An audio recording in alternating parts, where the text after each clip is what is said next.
या माता, ये सब ऐसे शब्द हैं जो सहज स्नेह प्रकट करते हैं, हृदय का एक संबंध प्रकट करते हैं और जिसकी लाज रखना है। बच्चे भी शायद अपना फर्ज समझें। मम्मी तो सड़ी हुई लाश है, देखो ना देखो क्या फर्क पड़ता है।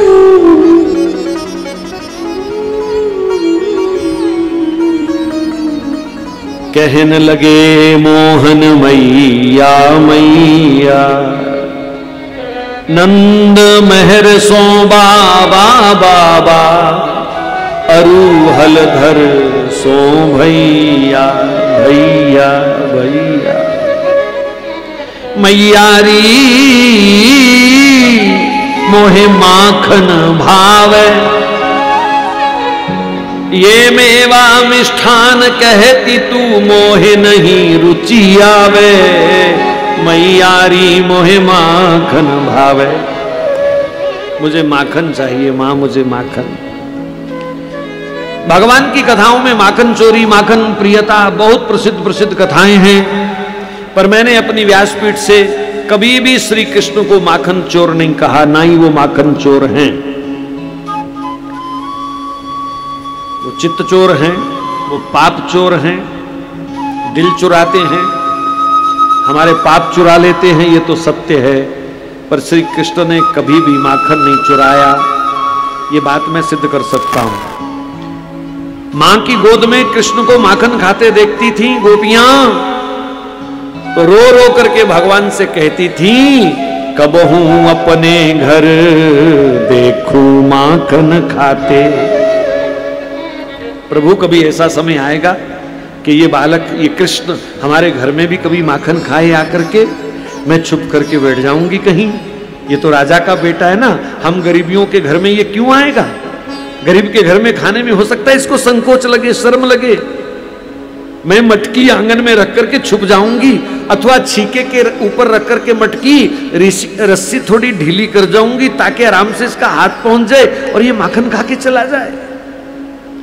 तो ऐसे प्यार से बुलाने वाली गोपियों के घरों में जाकर के श्री कृष्ण ने माखन खाया, तो क्या हम इसको माखन चोरी कह सकते हैं? बुलाने पर ही तो गए। कभी कभी शाम को यशोदा के पास आ जाती, मैया तेरे लाला ने हमारी मटकी फोड़ दी, तेरे लाला ने हमारा माखन चुरा लिया, तेरे लाला ने हमारे बछड़े खोल दिए, सारा गाय का दूध बछड़े पी गए, जब हम दूध निकालने गई तो गाय ने लात मार दी। जब ये स्वयं बुला करके माखन खिलाती हैं तो शिकायत करने क्यों गई? उसका भी कारण सबसे बड़ा सिर्फ ये है, जिस गोपी को सारा दिन कृष्ण का दर्शन नहीं मिलता था, अब वो दर्शन के बिना सो कैसे सकती है? तो कोई ना कोई बहाना चाहिए नंद महल में जाने का, यशोदा के पास जाने का। तो कभी शिकायत का बहाना, कभी माखन का बहाना, कभी मटकी का बहाना, और कभी कहती है मेरा बेटा नहीं मिल रहा, तेरे लल्ला के संग खेल तो नहीं रहा इधर कहीं, तो दर्शन करे आऊं। कोई कटोरी लेके जाती है, मैया यशोदा ओ दही जमाने लगी तो जागते है ही नहीं, थोड़ा जाग दे दे। और जाग के बहाने वो श्याम सुंदर का दर्शन कर लेती है। कृष्ण दर्शन लालसा, बाल कृष्ण भगवान की जय। तो वृंदावन के ठाकुर जी की चर्चा कर रहे हैं। देखो वृंदावन से गोसाई जी महाराज आ गए, श्री राधा रमन जी के सेवक गोसाई जी आज कृपा है और साक्षात वृंदावन बिहारी का आशीर्वाद देने आए हैं।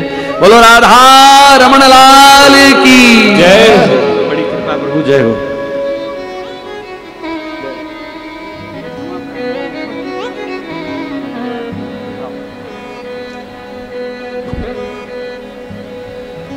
कथा के माध्यम से दूसरी बार इनका स्नेह।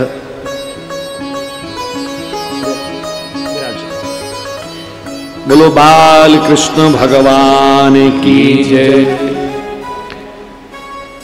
तो वो शिकायत इत्यादि एक बहाना है, और भी बहुत सारी कथाएं हैं इस प्रसंग की। अब समय आपने हमको बहुत कम दिया है, लेट आते हो, जाने की जल्दी होती है, क्या करें भैया समझ नहीं आती।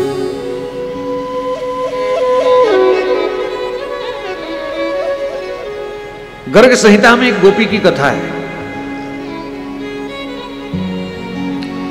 वो गोपी अपने आप को बड़ा सियानी समझती है, बड़ी चतुर समझती है। जब गोपियां कहती है ना, ओ जी हमारी मटकी फोड़ गया, माखन निकाल के ले गया, पता ही नहीं चलने दिया उसने, वो कहती है मुझे विश्वास नहीं होता, तुम मूर्ख हो, वो छोटा सा लल्लू ये सब कैसे कर गया। उस गोपी का गर्ग संहिता में नाम बताया प्रभावती, और प्रभावती का अर्थ होता है जो अपने आप को बहुत बुद्धिमान माने, बुद्धिमान, बड़ी अकल वाली। और अकल वाले लोग भगवान से प्रेम नहीं करते, क्यों जी? अकल वाले लोग भगवान से प्रेम नहीं करते। जितने अकल वाले हैं ना सब घर बैठे हैं, तुम तो पागल हो यहाँ के बैठ गए गर्मी में। अकल वाले एसी लगा करके सब टेलीविजन पर पुराने पुराने मैच देख रहे हैं। अकल वाले हैं वो। कुछ अकल वाले नोट गिन रहे हैं बैठ करके, दिन की सेल कितनी हुई। कोई अकल वाले उधार लिख रहे हैं, कोई अकल वाले विदेशों में बैठे अपने रिश्तेदारों को फोन कर रहे हैं, कथा च चल गए थे उन्हें सो जाना है, गल कर लो हुण।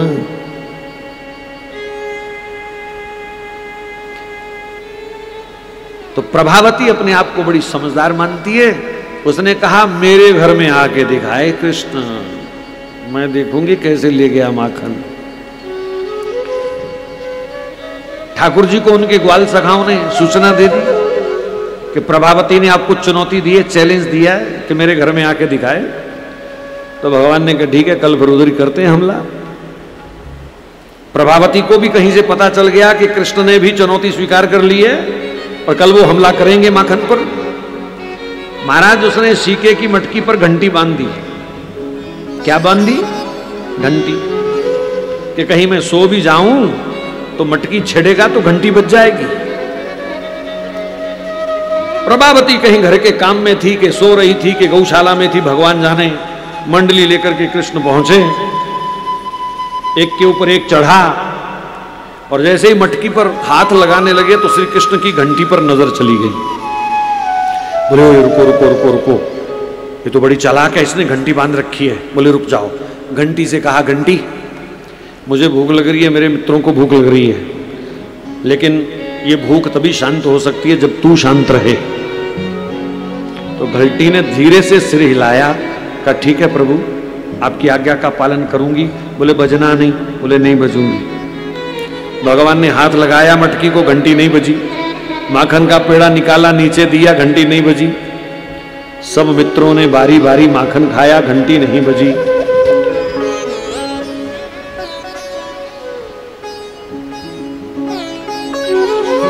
घंटी नहीं बजी। सबने खा लिया तो सबने कहा कृष्ण अब जल्दी करो, गोविंद जल्दी करो, प्रभावती ना आ जाए, तुम भी भोग लगाओ, नीचे उतरो। और जैसे ही ठाकुर जी माखन का पेड़ा लेके अपने मुंह में डालने लगे, टन टन टन टन टन टन टन टन घंटी बज गई। इतने में प्रभावती भाग के आई, ठहर जा। नीचे वाले ग्वाले तो खिसक गए, भाग गए, और ठाकुर जी बेचारे छिक्के पर लटके रह गए।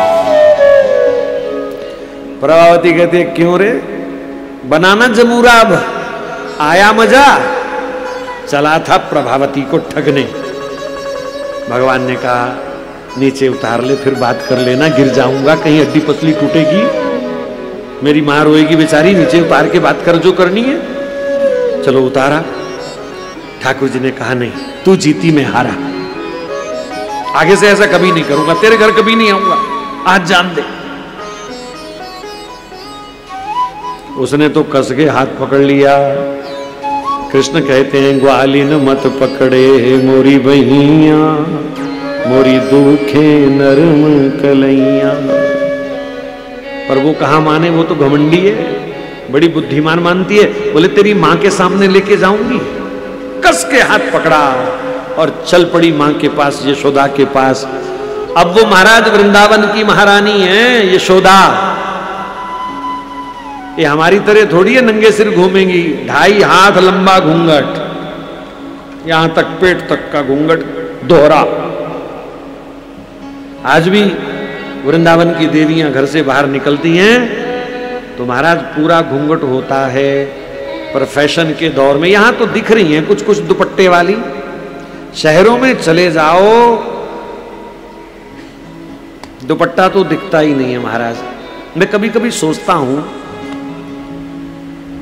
कि कभी मुंह पोंछना पड़ जाए तो किससे पोंछेंगी? ये दुपट्टा तो कई काम आता है, कभी मुंह पोंछने के काम आता है, कभी गर्मी लगे तो हवा करने के काम आता है, पति को रोटी देते समय थाली पोंछने के काम भी आ जाता है, आता है ना। गर्मी लगे तो मुंह ढकने के काम आ जाए, सर्दी भी लग रही हो तो भी थोड़ा बहुत बचाव कर लेता है। इतना हमदर्द है आपका दुपट्टा, इतना आपकी सेवा करता है आपका दुपट्टा, लेकिन पता नहीं माताओं ने उस दुपट्टे को बहनों ने क्यों छोड़ दिया, क्यों फेंक दिया। दुपट्टा संभालिए। ये गांव की देवियां सब बैठी हैं, ज्यादातर तो सिर ढक के बैठी हैं। की हवा लगी है उनका दुपट्टा उतना ही नीचे आ जाता है, और जिसको ज्यादा हवा लगी है वो दुपट्टा रखती ही नहीं अपने पास। कौन गले च भाप आवे हैं? दुपट्टा सुनो ध्यान से देवियों, दो पट हैं जिसके, एक पट में माता पिता के कुल की लाज है, दूसरे पट में ससुर कुल की लाज है। दुपट्टा खिसकता है तो दो खानदानों की लाज भी खिसकती है।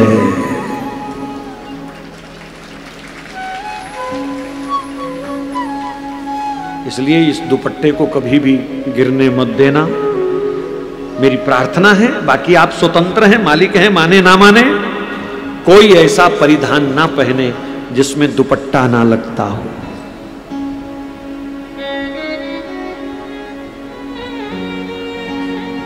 पहरावे का चरित्र पर बड़ा असर होता है, विचार बदल देता है पहरावा। जितने मॉडर्न बनोगे उतने भगवान से दूर जाओगे, संस्कृति सभ्यता से, संस्कारों से दूर जाओगे, भारतीयता से दूर जाओगे। इसलिए पहरावे का ध्यान रखना। मैंने कई कथाओं में अपनी बात बताई, यहां भी बता देता हूं। मैं स्कूल में पढ़ाता था, माथे का तिलक देख करके बच्चे पूछते थे, सर व्हाट इज दिस, ये क्या है माथे पे। अब मैं उनको तिलक का महत्व समझाऊंगा धार्मिकता से, तो शायद वो ना पकड़ते। मैं उनको सीधी सी बात बोलता था, बेटा ये तिलक माथे पर लगा है ना, ये एक धर्म का मेरा चिन्ह है। अब मैं इस तिलक के कारण नहीं कर सकता, बाजार में खड़े होकर के मैं सिगरेट नहीं पी सकता, दारू के ठेके पे नहीं जा सकता, ये तिलक मुझे बचा रहा है। मैं सिनेमा की लाइन में भी नहीं लग सकता टिकट लेने के लिए, मैं किसी को गाली गलौज देता भी अच्छा नहीं लगूंगा, किसी की निंदा चुगली करते भी अच्छा नहीं लगूंगा। अगर किसी ने कह दिया तिलक दी शर्म ते कर ले, तो इससे पहले कि कोई कहे तिलक की शर्म मैं स्वयं करता हूं। तो बचाया कि नहीं बचाया चरित्र को? तो पहरावा, वेशभूषा, ये धर्म चिन्ह, ये कंठी माला हमको बचाती है गिरने से। तो प्रभावती ने लंबा घूंघट निकाला हुआ और ठाकुर जी की बाहों उसने कस के पकड़ रखी है। रास्ते में प्रभु ने कई बार कहा छोड़ दे, छोड़ दे, दर्द हो रही है। बोले नहीं छोड़ूंगी, नहीं, मां के सामने छोड़ूंगी जिसने तुझे सिर पे बिठा रखा है। अब कृष्ण पकड़े गए तो ग्वालों की मंडली भी पीछे पीछे चल रही है, उनको भी पता है बॉस पकड़ा गया है।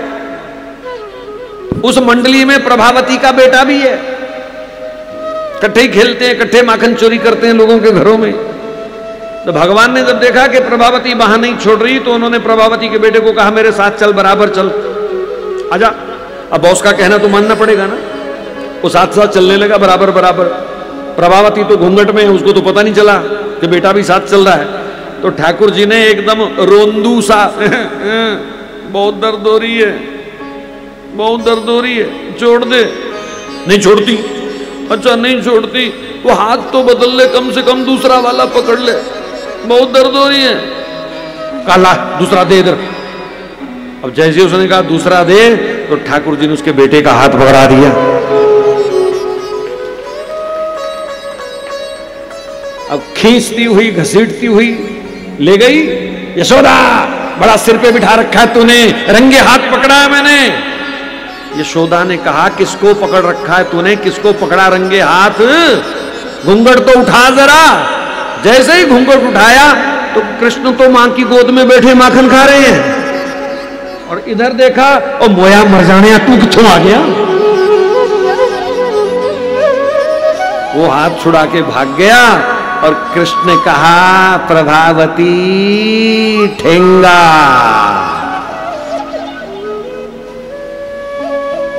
सुना था बड़ा चालाक है, वाकई बड़ा चालाक है, लेकिन अभी भी उसका घमंड टूटा नहीं। दोबारा आया ना, कृष्ण ने कहा आ रहा हूं, कल ही आ रहा हूं। अगले दिन फिर चले गए। प्रभावती ने फिर पकड़ लिया, फिर पकड़े गए। भगवान ने कहा ले बाजू पकड़ चले। कहा ना ना आज तेरे पर भरोसा नहीं करूंगी, कल कर लिया, आज तो तेरी मां को पकड़ के लाऊंगी यहां, तुझे नहीं ले जाऊंगी। खंबा था, झोंपड़ी होती है ना, खंबा होता उसके बीच लकड़ी का, साथ खड़ा किया। अब ग्वालिन का घर है, गऊओं की रस्सियां तो होंगी 10-5, पैर से लेकर के ऐसे ऐसे लपेटती लपेटती पूरा सिर तक खंबे से बांध दिया। अब देख तेरी मां ही आके खोलेगी, तुझे पता चल जाएगा क्या करतूत है लल्ला की। वो तो चली गई यशोदा को बुलाने। इतने में बीच में कुंडी खोल के प्रभावती का घरवाला अंदर आया। अब कृष्ण को जब देखा खंबे के साथ बंधा हुआ तो हैरान हो गया। पहले तो घबराया, ये हमारे राजा का बेटा है, अगर किसी ने नंद बाबा को बता दिया कि इसके घर में ये कुछ हो रहा है तो मुझे छोड़ेंगे वो। अरे बड़ी शर्म की बात है, किसने बांध दिया? तो बड़े प्यार से पास गए, कृष्ण कृष्ण क्या हुआ, किसने बांधा तुम्हें? बोले तेरी घरवाली ने। क्यों? बोले माखन तो दूसरे चुरा के भाग गए, मैं भोला भाला काबू आ गया, मेरे को बांध दिया उसने। अब उसने कहा सुन मैं तुम्हें खोल रहा हूं और तू अपने पिताजी को मत बताना, मैया को मत बताना कैसे ऐसे हुआ है। तो बड़े आराम से उसने रस्सी खोली, थोड़ी चापलूसी करने लग गया। कहा कृष्ण भाई मैं हैरान हूं, तू इतना समझदार है, इतना होशियार है, पर मुझे समझ नहीं आ रही कि प्रभावती ने तुझे बांध कैसे दिया, तू काबू कैसे आ गया?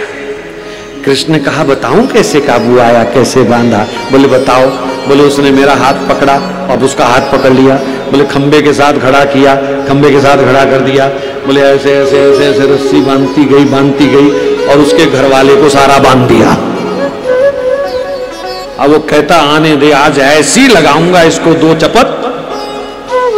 खोल कृष्ण जरा, मैं इसको बुला के लाऊं। कृष्ण ने कहा तेरी घरवाली खोलेगी, मैं नहीं खोलता। वो तो भाग गए। इतने में यशोदा को पकड़ के लाई, चल देख रंगे हाथ पकड़ा है, देख अपने बच्चे की करतूत देख।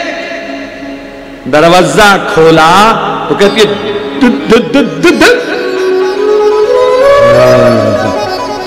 अब घरवाला तो किलो किलो की आंख निकाल के देखे, खोल जरा एक बार तुझे मजा चखाता हूं। अब तो प्रभावती ने रस्सी खोली, घरवाले से जो गाली गलोच हुआ वो भी हुआ। कान पकड़ लिए, कहा कृष्ण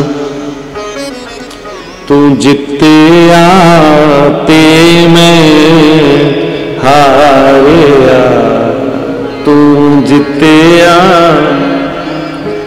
आज हार मानती हूं कृष्ण।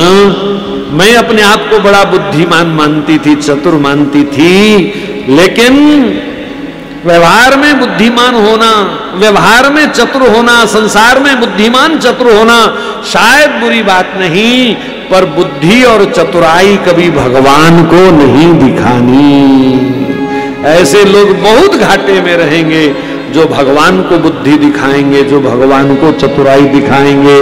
हैं नुक्ता चीनी शंकावादी को मैं ना मिला, नुक्ता चीनी शंकावादी को मैं ना मिला, मुझको तो भिलनी का भोलापन भा गया, मुझको तो भिलनी का भोलापन भा गया। बोलो बाल कृष्ण भगवान की। क्यों जी आप भगवान से चालाकी करोगे, अकल दिखाओगे? नहीं, भोलेपन से उनको रिझा सकते हो, प्रेम से उनको रिझा सकते हो, भगवान को कभी भी बुद्धि नहीं दिखाना। इस कथा से यही संकेत मिलता है। ऐसी और भी बहुत सारी लीलाएं हैं, समय आज्ञा नहीं दे रहा।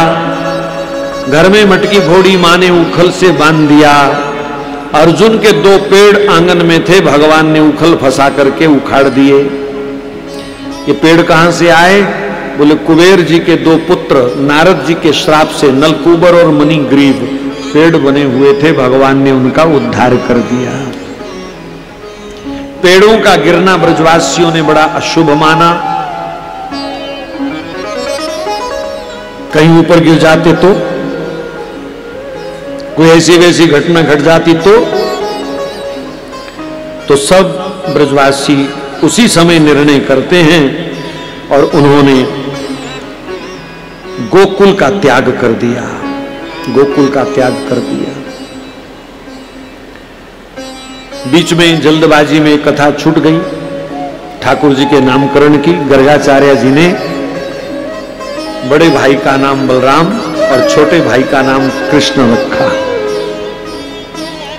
उसके लिए क्षमा चाहता हूं, बीच में छूट गया प्रसंग। वो नंदगांव बसाया।